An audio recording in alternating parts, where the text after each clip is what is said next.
Ng gulay dito sa bukid. Ayan, may nakita po akong gulay. Alam niyo po ba kung anong gulay ito? Sa Ilocano is kalkalunay. Ayan, kuha po tayo. Marami dito sa bukid, oh.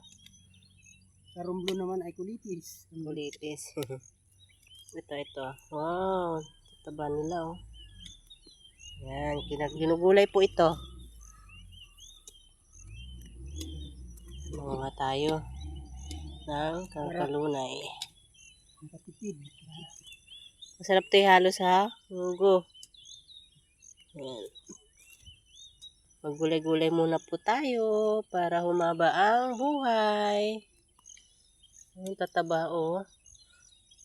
Saluyot din eh. May pinagsasaluyot din. Kaso, Sa panahon ka mo ngayon, diskarte. sa panahon ngayon, kailangan diskarte tayo. Ayan, may nakuha na po tayo. Ayun po, oh, ang dami, oh.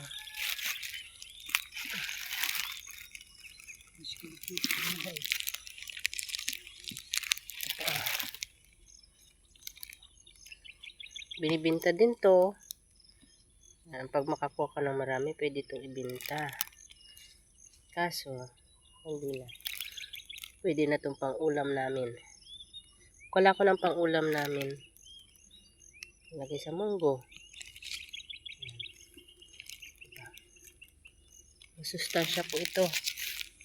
Mga gulay na nakikita sa bukid. Ayan, hindi po yan na nahaluan ng spray. Taba nila, oh. Tagulan na po kasi. Kaya, marami na po mga gulay na makikita sa mga paligid. Ayan. Kalunay, saluyot. Ayan, yung makikita magong gulay. Tapos haluan natin ng sardinas, ganun.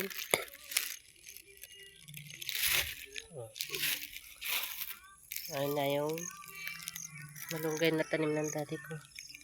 Ako naman, ayan, kumukuha ng kalkalunay. Gulay. Ito pa. O, yan o, taba o. See? Ito po yung mga kinukuha ko. Yan o, tataba.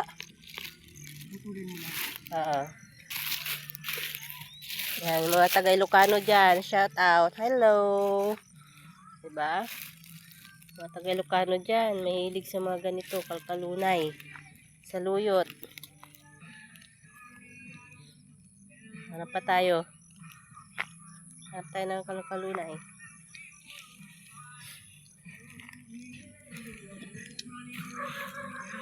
Sino taga Ilocano dyan?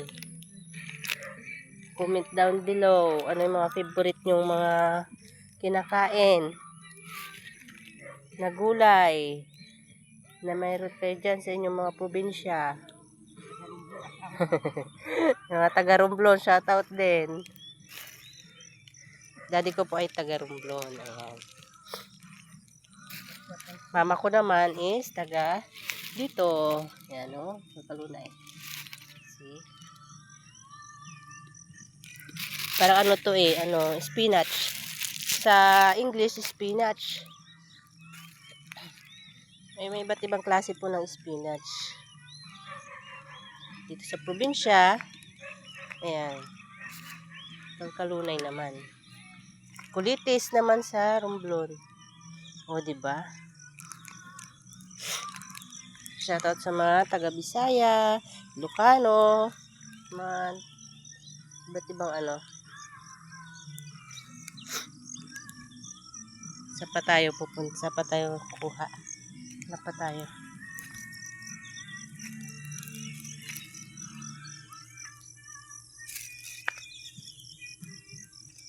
Magtanim ng kamote dito. Tataba din ng kamote dito.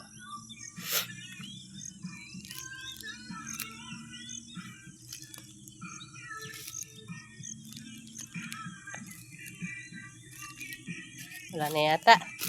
Hindi na siguro to mahalo. Yan po ating nakuha. Na gulay. Ayan, sumikat na yung araw. Ang ganda. Dito ako sa bukid. Alas 7 na po. Ganda na ng araw. Yan, tapos na. Yan na yung malunggay. Na tinanim ng daddy ko. Tatlo yan. Pero may nakita kong kulitis ulit. Ay, ito.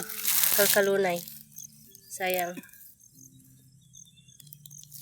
Yan. Tataba.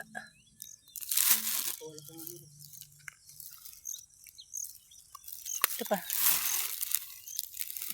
Tataba nila, oh. Pag matataba, malalaki yung dahon, no? Ba't yung iba nagtitinik agad? Yung iba, matinik na agad. Ito, wala pa masyadong tinik, oh. Lalapad pa ng dahon.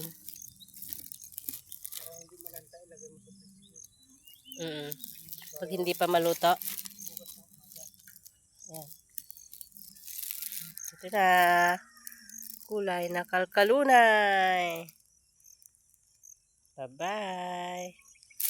Nandito na lang po. Bye-bye. Yan, mga kadiskarte.